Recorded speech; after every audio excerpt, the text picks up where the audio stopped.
Turns out media isn't concerned about the new document accusing President Joe Biden and Hunter of taking a $10 million bribe from the Burisma CEO.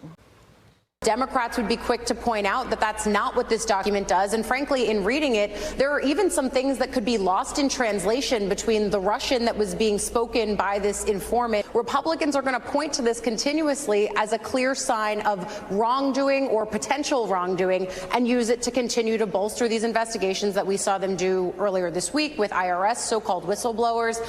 So-called. Fox News contributor and columnist for The Messenger, Joe Concha, joins us now. Joe, this document should be game, set, match for the Bidens. Exhibit 1A, case closed. I rest my case. Take it wherever you want. Yet some of the media are calling this lost in translation. I love the so-called whistleblowers part. Right? Horrible. As if they are not credible, these two gentlemen that came forth this week, which they bought receipts, and they were highly credible, Todd.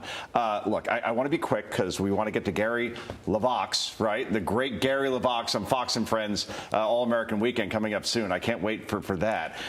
What always got my attention regarding Joe Biden is how does he afford a nearly $3 million house on the beach in Delaware?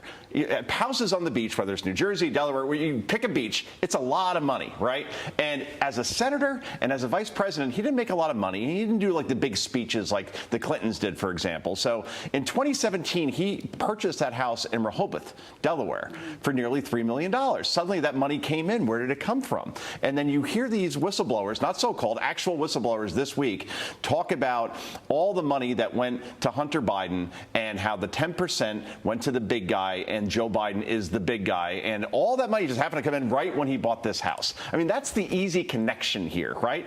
You also have these 51 former intelligence officers in 2016, right before that election, in 2020, excuse me, talking about how that laptop was Russian disinformation.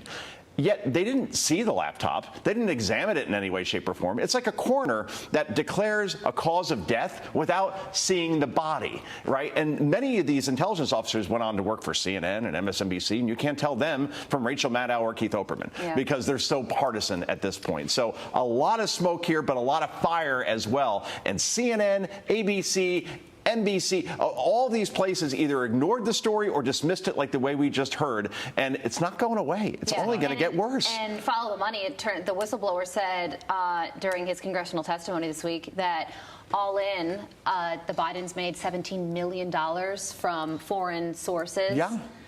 So how was that money spent? Where is it now? And what did those foreign sources get in return for it? And also, what's being done with this information? We know that David Weiss has had this 1023 document for years now. Has there been any follow-up in seeing if any of these allegations are true? This is why elections have consequences. We would not be talking about this. Everybody talked about how the Republicans failed last year in terms of the midterms. Boy, they came up short. They did gain the House, and that's why we have these investigations and these hearings now. In the end, you're going to see more whistleblowers probably come forward. This is the way it works. It's an avalanche, right? So you see these two gentlemen yesterday, Shipley, and you will find that more people are going to say, you know what, I saw something too, I heard something too, I tried to investigate, I was stopped, I was limited. This is something that's not going away for the Bidens. Well, listen to this. I mean, the FBI told Twitter Hunter Biden's laptop was real. On the same day, the New York Post published its first article. I thought Jim Jordan did a good job laying this out on Hannity last night. Take a listen to what he said to Sean. The day that story comes out, the FBI just happens to be meeting with Twitter that same day. And in that meeting, someone from Twitter, we got this from Laura Dimlow, head of the Foreign Influence Task Force at the FBI when we deposed her 3 days ago. That same day, Twitter's meeting with the FBI. Someone from Twitter asked the FBI, is the laptop real? The FBI, some agent answers, yes, it is. And then quickly, an FBI lawyer jumps in the conversation and says, no further comment. And yet to this day, Joe, Democrats continue to say there is no collusion between them and big tech. That is a lie. The FBI, the DOJ, Facebook, Twitter. We talked about collusion a lot as far as Donald Trump and the Russians, which turned out to be not true. The collusion was between all of these entities, which are very powerful. And this is something that makes Watergate look like a walk in the park compared to what we're seeing now. And the big question is, in the end, Is Joe Biden, the sitting president of the United States, compromised by the likes of China, Ukraine, Russia, Romania? You go down the list. That's all the places Hunter Biden made all this money.